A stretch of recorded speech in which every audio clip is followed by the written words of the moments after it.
सर्दियों में हाथ पांव की उंगलियों की सोजन की रेमेडी आपकी ज़िंदगी आसान बना देगी। सबसे पहले इसकी वजह लाजमन नोट कर लें।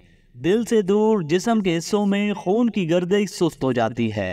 खासकर पाँव की उंगलियों में सोजिश, सुर्खी और वर्म से तकलीफ बढ़ जाती है।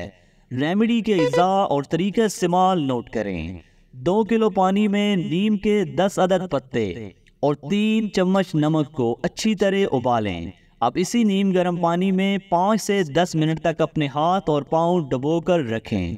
अब पाँव खुश्क करके डबल जुराबें पहन लें।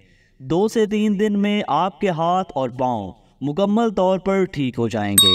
इंतहाई अहम चीज़ नोट करें, बेऔलादी से कैंसर तक किसी भी मर्ज की 150 साला ख़ानदानी तजर्बाशुदा हर्बल मेडिसिन घर बैठे मंगवाने के लिए आपकी स्क्रीन पर व्हाट्सएप नंबर मौजूद है। सिर्फ एक फ़ोन कॉल आपकी ज़िंदगी बदल सकती है। हमारी तमाम प्रोडक्ट्स मुकम्मल हर्बल और हर किस्म के साइड इफ़ेक्ट से मुकम्मल पाक हैं। अगर आप ऐसे ही मज़ीद नायाब वीडियोस में दिलचस्पी रखते हैं तो हमारा यूट्यूब चैनल लाजमन फॉलो करें। आपके कीमती वक्त का बेहद शुक्रिया। अल्लाह निगहबान।